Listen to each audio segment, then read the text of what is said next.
Shalom and welcome to another session in our ongoing series called The Life of Christ in Context. Today I'm delighted to announce that our guest will be Bryan Windle. He has created a top 10 archaeological list that will connect us to the life and ministry of Jesus. It's a fascinating session as Bryan shares this list with us today. Thanks for joining us.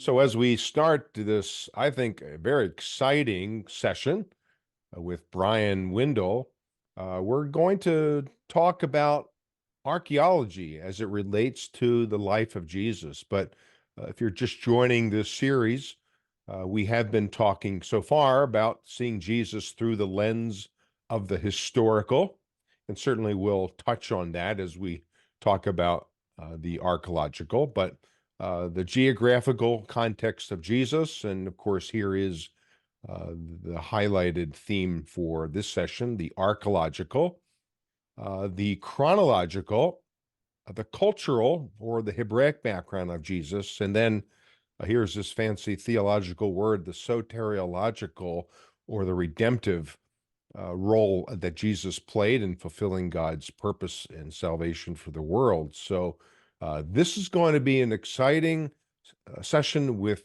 Bryan Windle as we talk about the top 10 archaeological discoveries about Jesus. So let me say hi to Bryan and introduce yourself. What do you do? I believe you're a pastor and you're also a researcher. So welcome to the program, Bryan. Well, thanks so much for having me, John. It's an honor to be with you. Yeah, my name's Bryan Windle. I'm a pastor at a chapel up here in Northern Ontario, Canada. And so I'm north of the border. And I also got tied up with this group called the Associates for Biblical Research. Their website is BibleArchaeology.org. I started I started in 2015 with them, doing a weekly update for them on the latest breaking news in biblical archaeology, and that led to one thing to another, to another, to another, and now I'm on staff with them as a staff researcher and writer. I do articles for Bible and Spade magazine, and I do some guest appearances on their TV show Digging for Truth and their podcast Digging for Truth. And this past year, I got to dig with them at Shiloh over in Israel, where the tabernacle stood for some 300 years. Wow, you're a busy guy, Bryan. Pastoring and researching, that's complementary professions there. And I'm so thankful that you're hopping on here in this session as we talk about actually your list that connects us archaeologically to the life of Jesus. So what we're going to do is to simply converse about your top 10 list. Bryan, I'm going to ask you to sort of take the lead on each of these slides, although I have a few other slides in relation to what we're going to see. So number 10 is the Galilee Boat.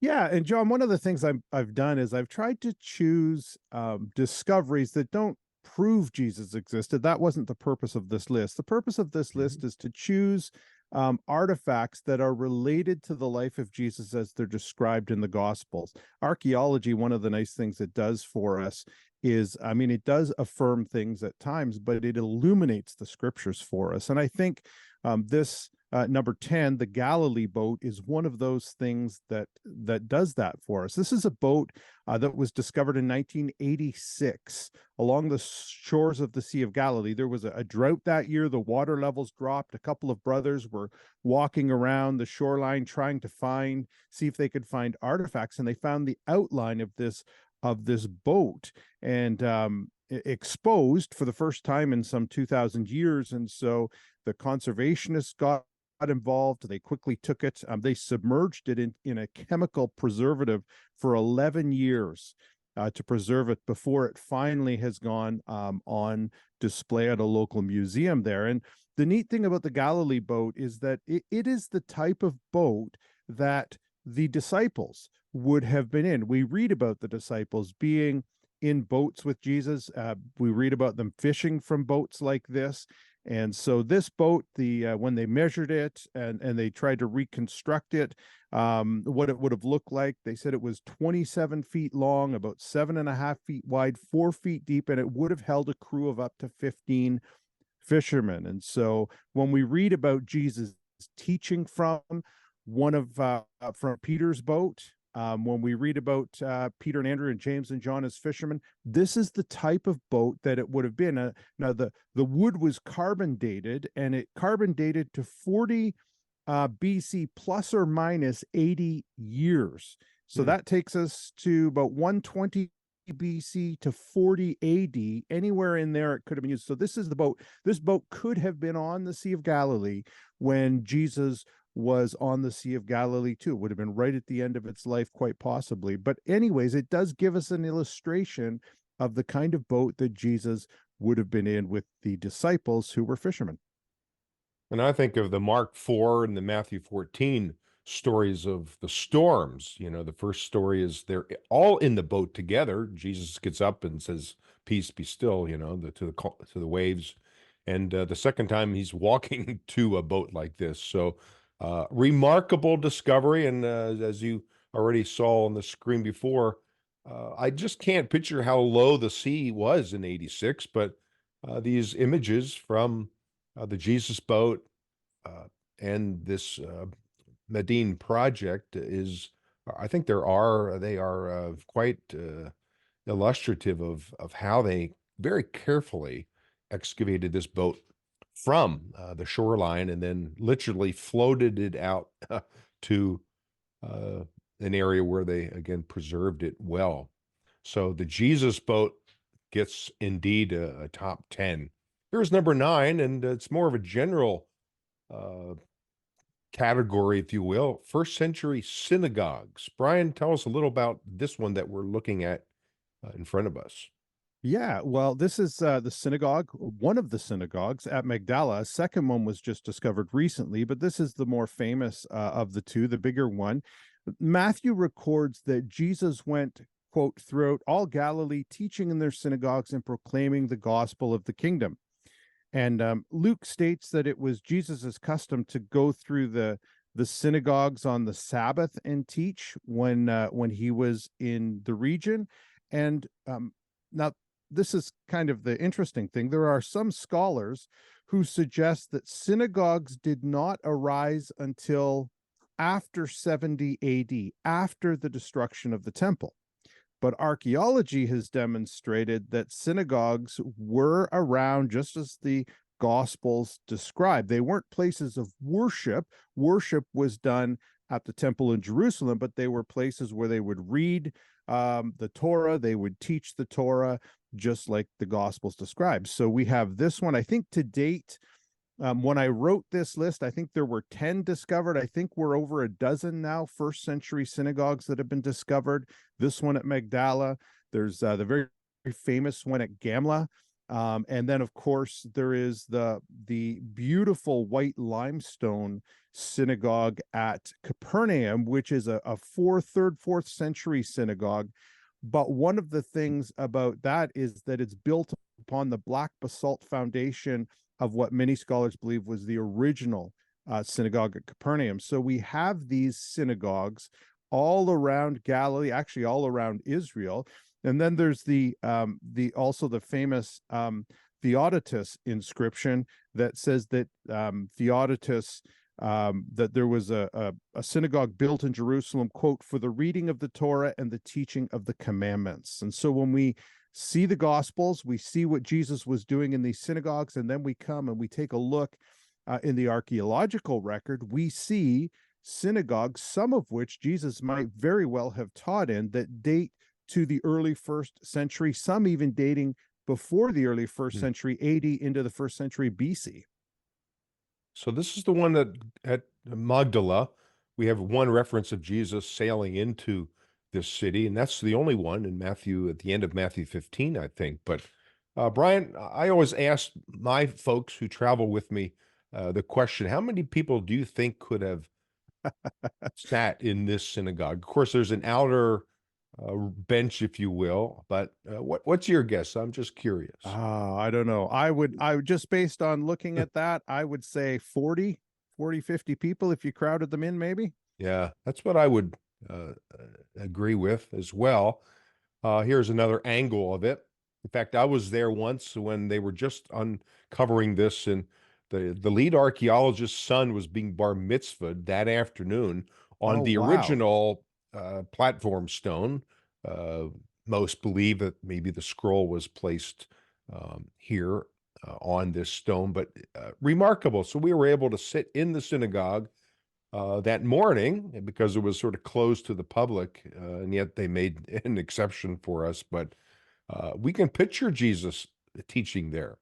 In fact, you Exactly. mentioned that there perhaps is a second synagogue, also a first century uh, period one, and these are my pictures from of the second synagogue at Magdala. So could this be another one? In fact, this would be really a first in all of Israel to have two first century synagogues at the same site.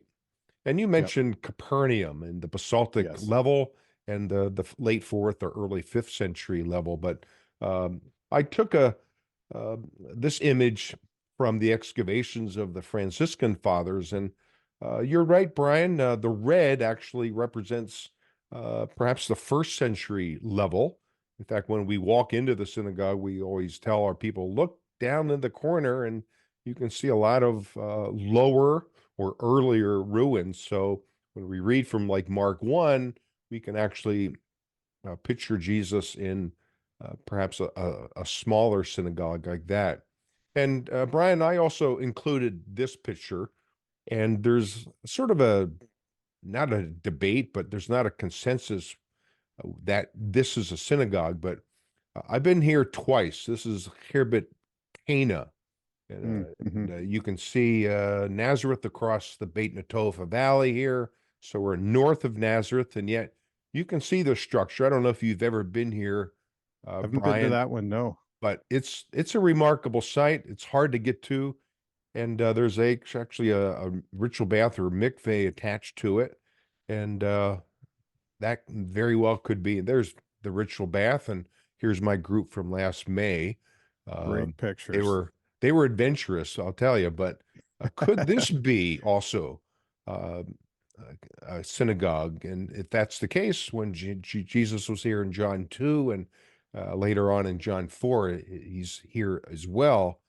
He could have been there.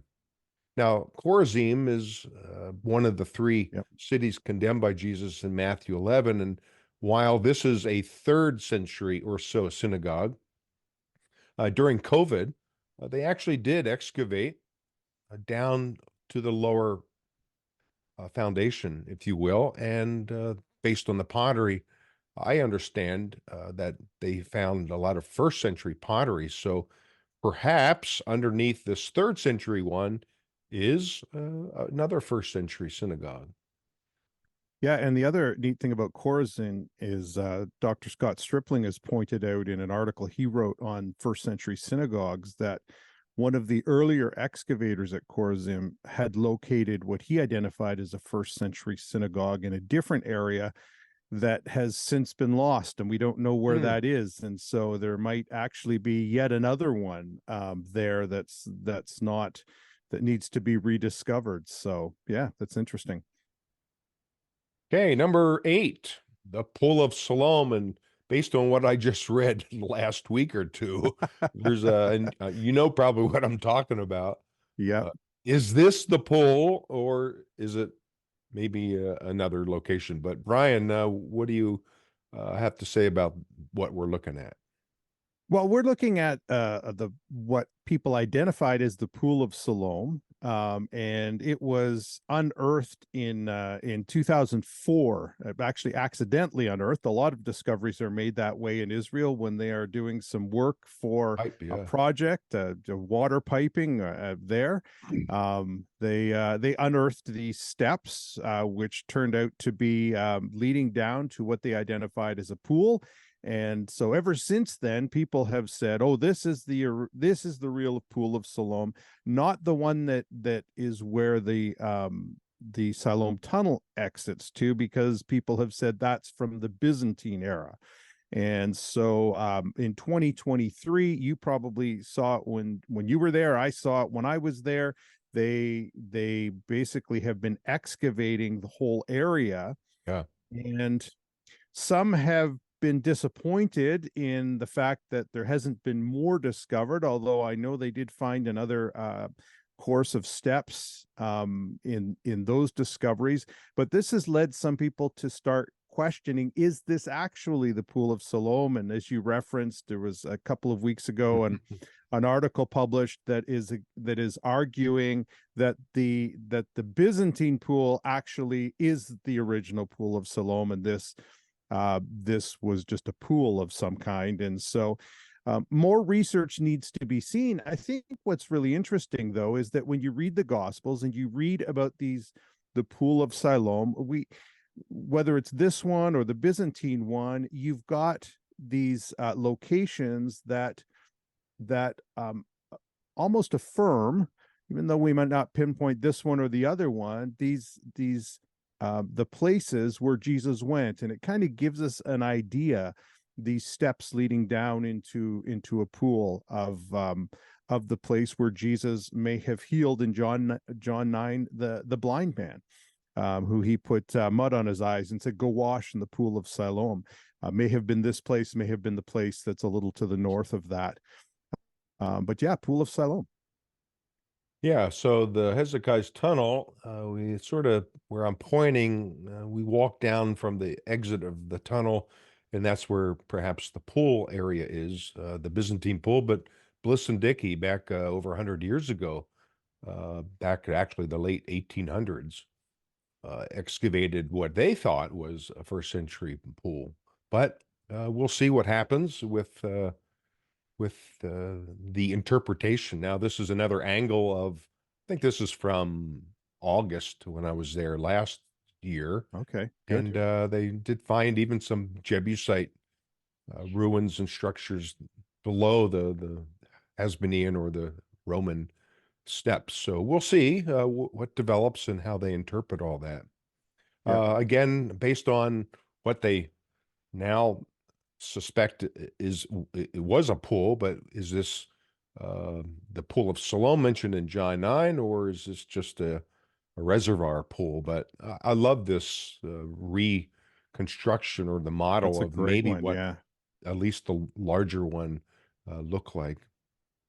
And there it is again in this Archaeology Illustrated image with the pool down here next to the outer wall of the city.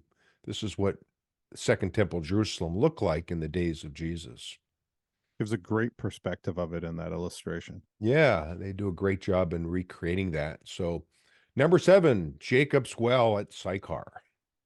Yeah, Jacob's Well is an interesting one. It doesn't make a lot of lists, but when people talk about the top 10 or important discoveries about Jesus, but Jesus met a Samaritan woman at Jacob's Well near Sychar, and that's recorded for us in the book of John. And today, an ancient well is located there at the foot of Mount Gerizim, just south of the village of Askar or ancient Sychar. And the neat thing about this is that it is identified by all traditions as Jacob's Well. It doesn't matter whether it's Jewish or Samaritan or Christian or Muslim, they all point to this site. And it's a relatively rare thing in Israel when you've got all major faith traditions pointing to one site saying that's the site. And so I think there's good tradition around this particular site. A pilgrim account from 330 seems to identify this as Jacob's Well. French archaeologist Andrew Perot once described the water from this well as cool and pleasant and drawn from a depth of 128 feet. And of Mm. course, today, a Greek Orthodox church stands over the well.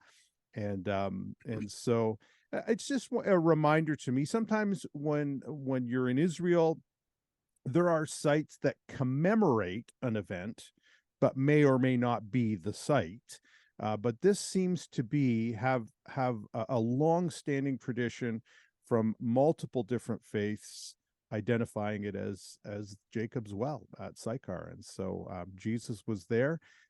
When you go there, you may be at the place where Jesus met the woman at the well. And here is an older picture, again, from over 100 years ago of this 128 feet, did you say? Yeah, 128 feet at the time, Yeah. and that was a while ago, a long time ago. I love that And picture. Gives yeah, you a better look of what authentically it might have looked like.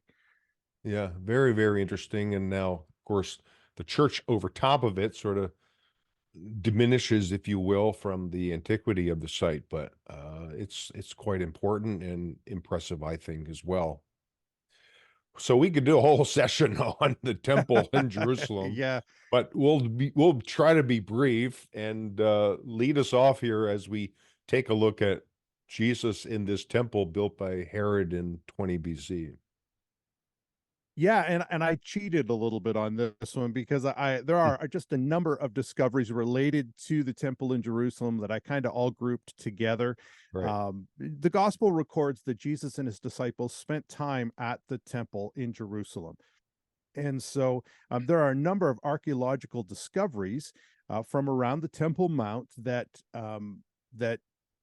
help to illuminate for us what that temple was like, and certainly affirms that the Temple Mount is the location of the temple where Jesus and his disciples spent time. One of them is the temple warning signs, and so within the temple complex there was a place called the Court of the Gentiles. It was the courtyard that was the closest area that the Gentiles could get to the temple itself. And Josephus records for us that there was a wall and that there were warning signs, both in Greek and in Latin, that told foreigners, warned them not to go beyond this point on pain of death. And in 1871, a limestone slab with 7 lines warning people, this very warning sign, these warning signs that Josephus described, these are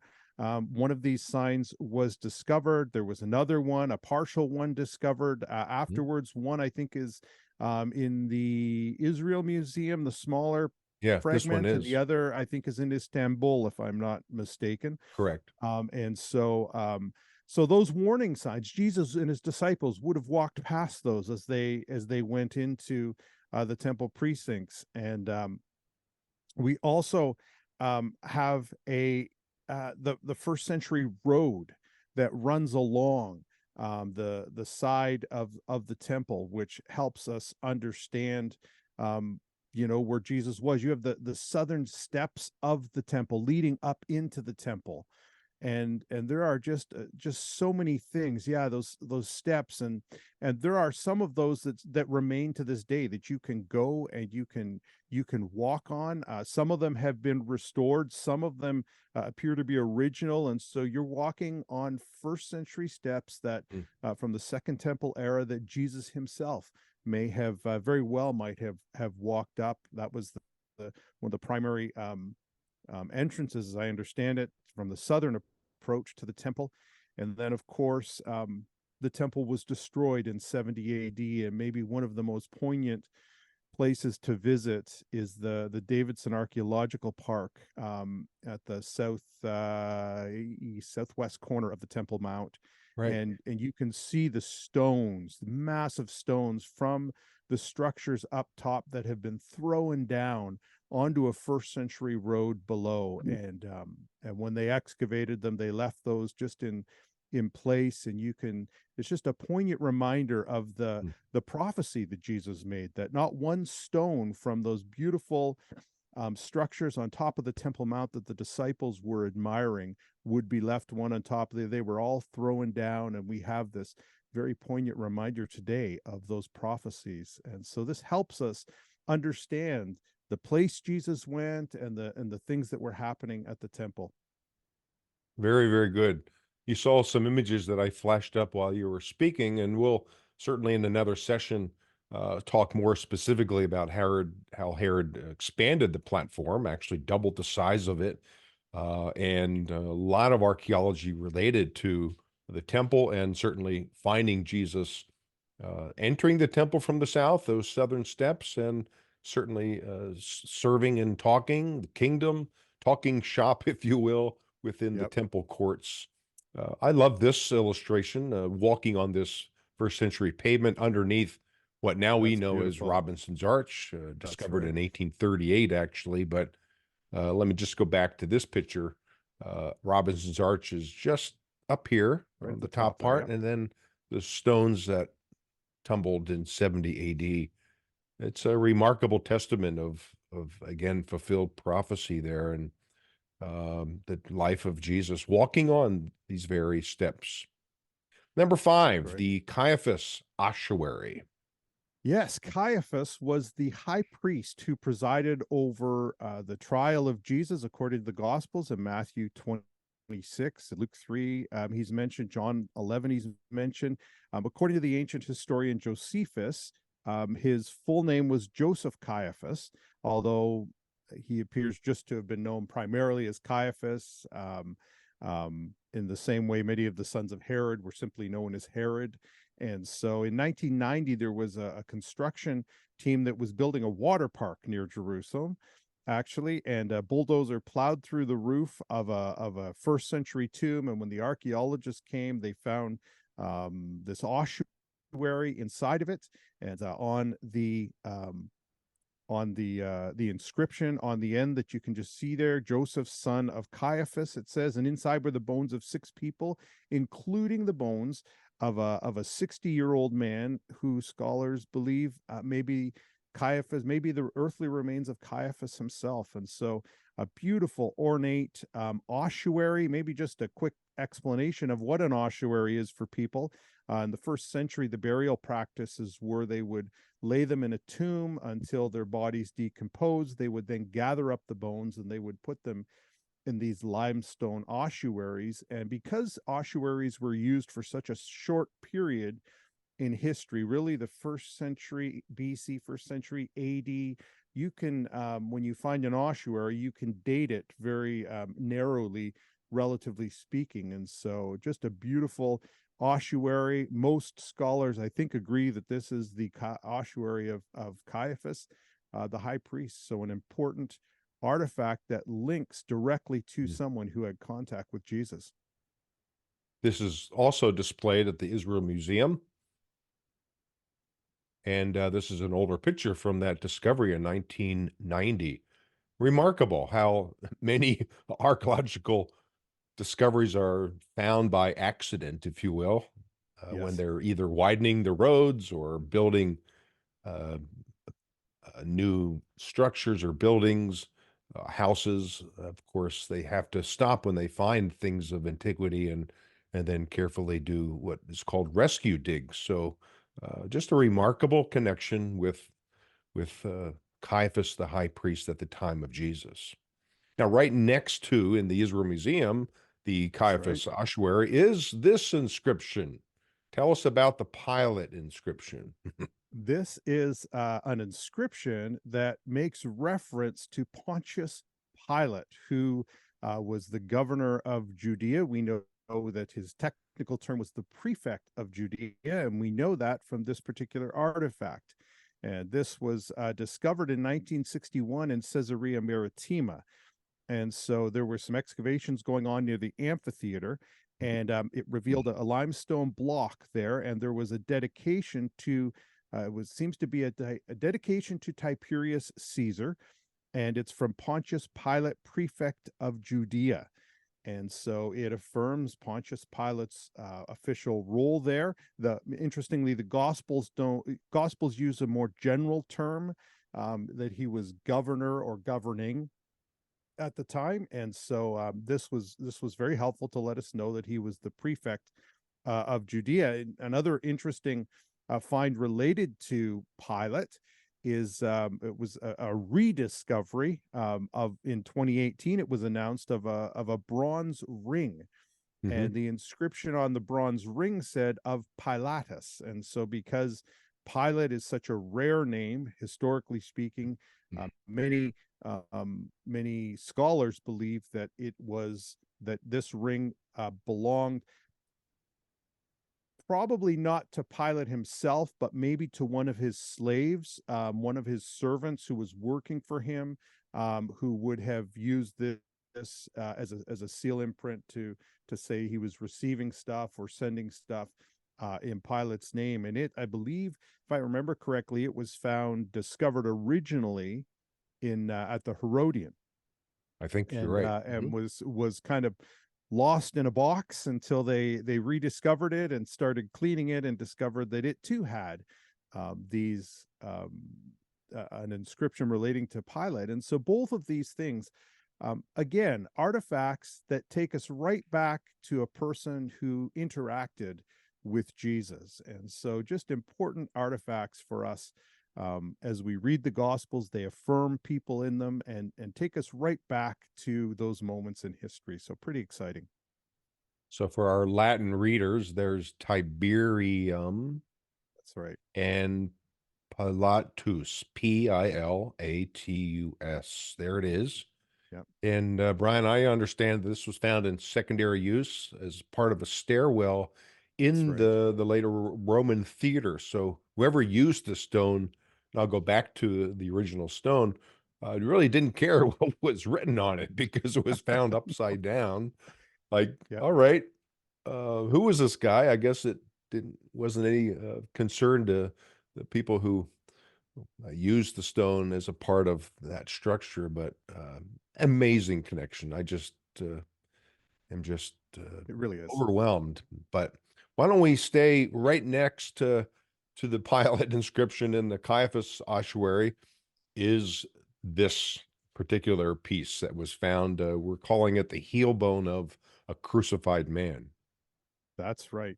Now, there is lots of literary evidence for crucifixion. There are lots of people who wrote about crucifixion. We know that the Romans crucified thousands upon thousands of people, but archaeological evidence for crucifixion is quite rare.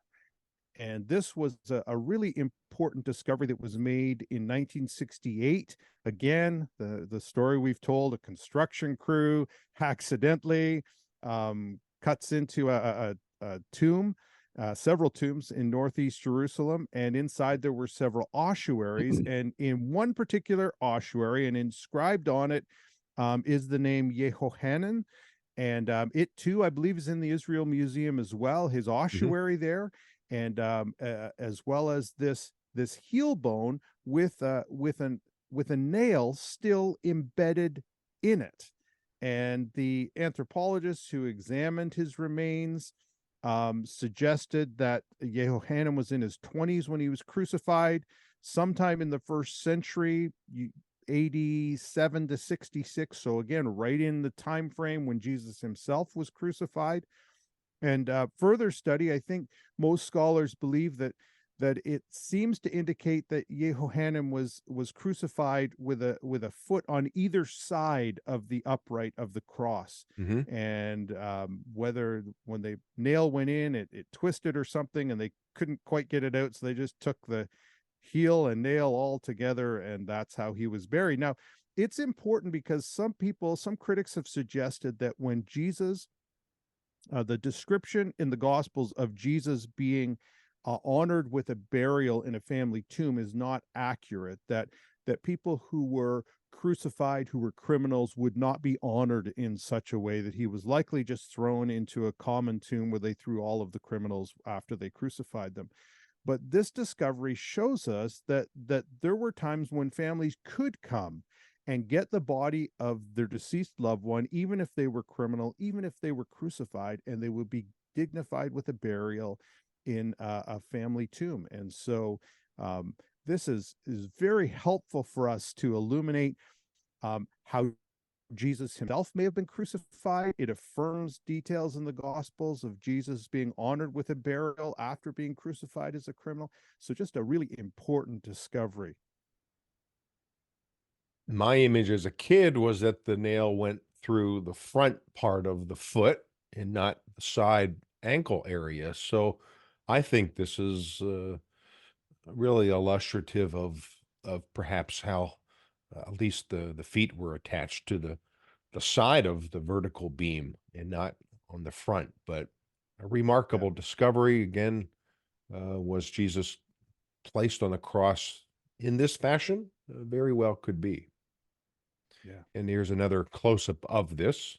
At the Israel Museum, they don't display the real artifact because it would be sort of an unkosher, disrespectful thing to display a real bone of a human. So, Right. but the facsimile is quite close to the original. Yes. So, talking about the crucifixion and the resurrection of Jesus, we come to number 2, the tomb of Jesus at the Holy Sepulchre Church. The tomb of Jesus at the Holy Sepulchre Church. Now, there are actually 3 tombs in Jerusalem that purport to be the tomb of Jesus. There's the Talpiot tomb, although I think there are all kinds of problems with that identification. Mhm. There are people who suggest that Gordon's tomb, the tomb that most Protestant tour groups go to, is the tomb where Jesus was buried. I don't personally believe that's the case. Those are Iron Age tombs. We know that that's in a place where there were Iron Age tombs. It was not the new tomb in which Jesus was laid. The tomb that has the best attestation historically is inside this structure. And I have a friend who says, describing the 2 tombs, he says one is probably the right tomb but has the wrong feel. If you've ever been in the Church of the Holy Sepulchre, you don't get the sense of a tomb. Whereas if you go to the Garden Tomb, it's probably the wrong site, but it has the right feel. We're told there was a garden there, and so it looks far more like a tomb. But the ancient church historian Eusebius wrote that the Emperor Hadrian in the 2nd century built a platform over the tomb of Jesus. We know that this particular site was outside of the walls at the time of Jesus' life, and likely within a quarry, and that there were gardens nearby, and there are other tombs in that area that date to the 1st century. And so all of the evidence seems to align. And then more recently, there were restorations done to the Edicule. And they finally got all the groups that were in charge of the various parts of the Church of the Holy Sepulchre to agree to a very limited period. And they took off the limestone cover of the burial bed of Jesus for the first time in 500 years, and they did some testing on the mortar and stuff, and all of the written testimony that had of the different renovations that had been done, all of that checked out with this. And one of the neat things they did with the new Edicule and the renovations is they actually put right inside a little door that opens, a little window that opens, so you can see that this beautiful limestone Edicule is encasing the walls of a first century tomb. And so I think that of all of the sites,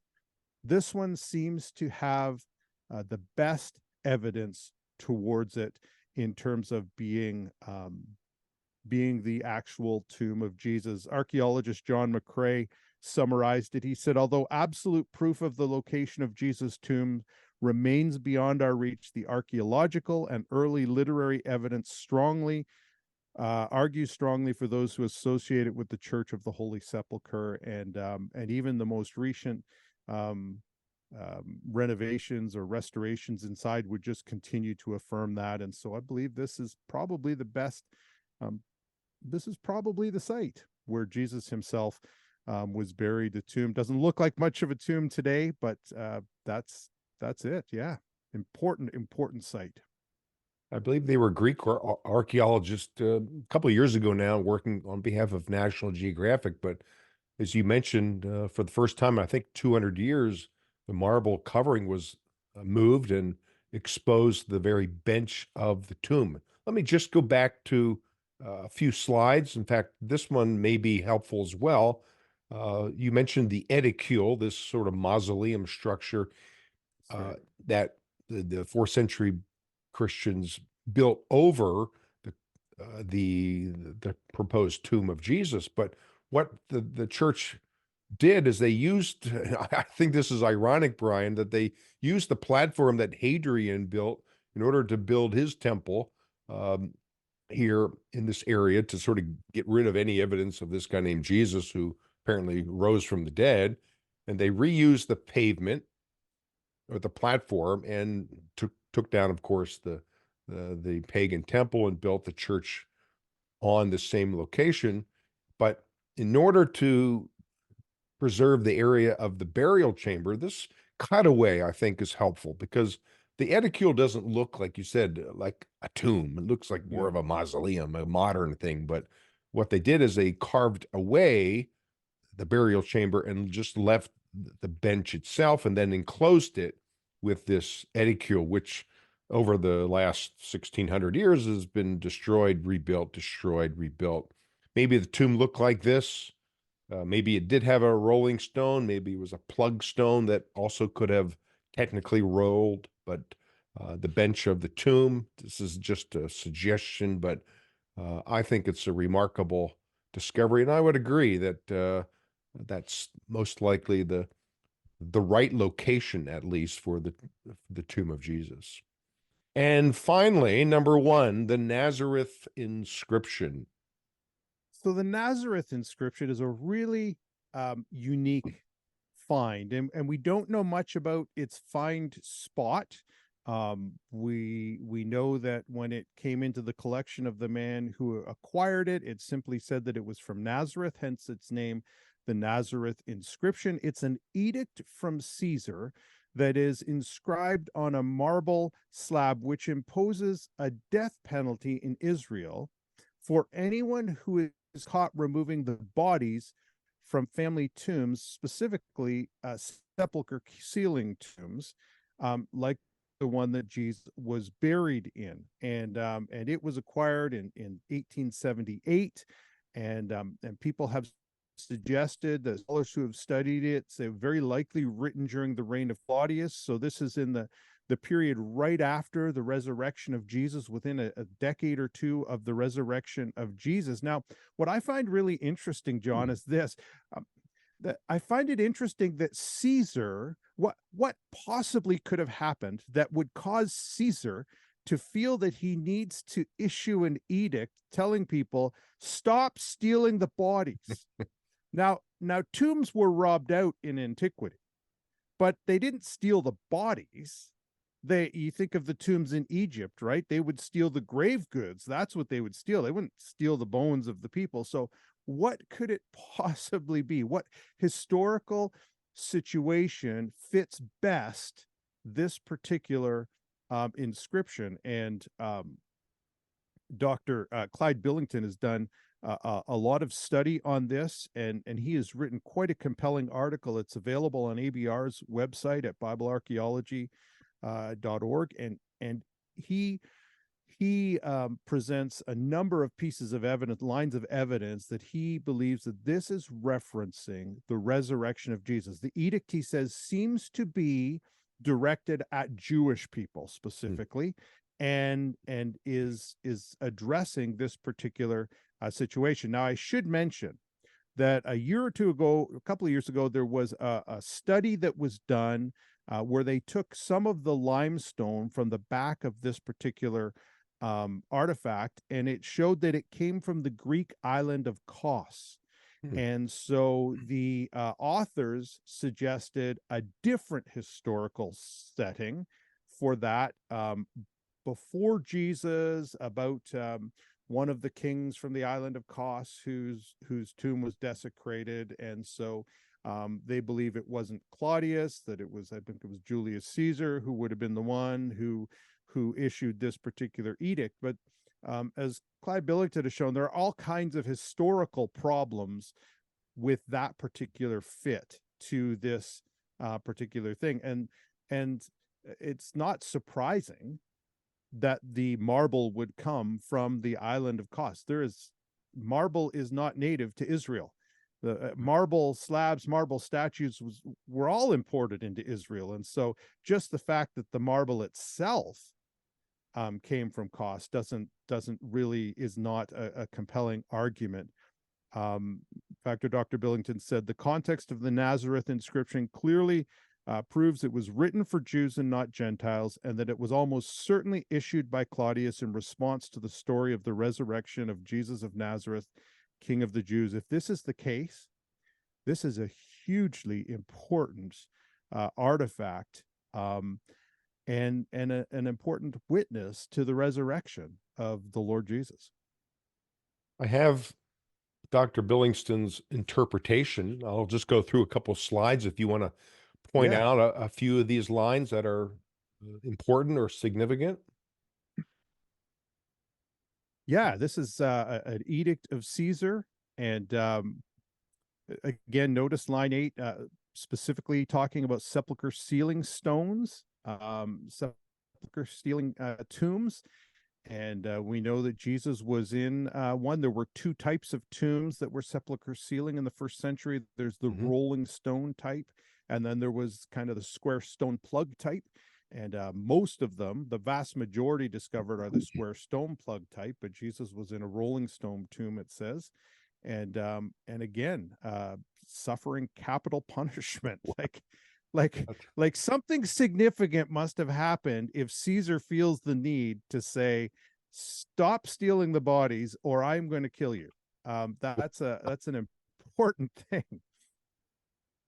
Well, this is the remarkable. I think it deserves number one. As you mentioned on the onset of this session, archaeology does not need to prove the Bible. It simply confirms its historicity. And what a remarkable discovery in, what was it, 1878? 1878 is when he acquired it. Yeah. Yeah. So that brings us to the conclusion of this session.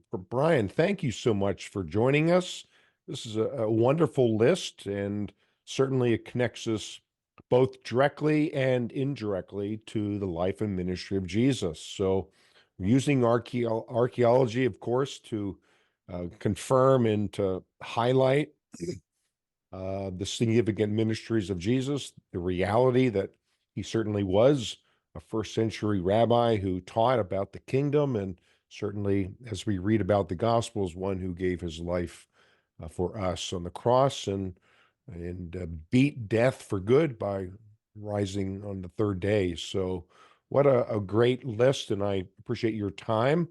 And I'm looking forward to another, excuse me, session with you as we maybe talk about some other proofs of Jesus, or some extra biblical references that, again, connect us. But that'll be in a session that we'll produce later. But that brings us to an end of this session. Again, thanks to Bryan Windle for his expertise and this list that he created for us. So I hope you join us for our next episode. And until then, Shalom.